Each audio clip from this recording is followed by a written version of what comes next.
And the common theme, Becky, on those two deals, PepsiCo buying SodaStream less than 2 weeks ago, Coke today buying Costa Coffee, is the beverage giants are diversifying away from colas, carbonated soft drinks, and they're moving to where the consumer is going. And consumers are going into coffee. This is a market that's growing 6% globally, and this really is a global play. So I just talked to Coca-Cola CEO James Quincey about the strategy behind the deal. And one of the major questions I had for him was, really, retail operations? Costa has about 4,000 stores across 30 countries, not in the U.S., but it is a different sort of business for Coca-Cola to be in.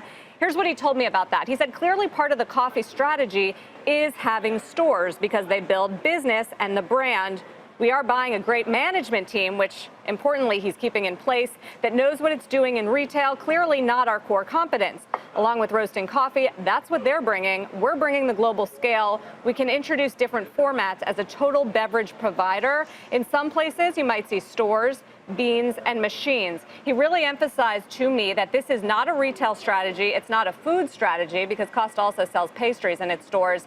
It is a beverage strategy. In other words, taking the brand of Costa and bringing it perhaps to places like the U.S., not necessarily in terms of stores to compete with Starbucks, but in beans, in vending machines, food service areas. In fact, here's the quote when I asked him what the plans are for the United States. If we come to the U.S., according to Quincey, it's more likely to be in support of food service, not stores.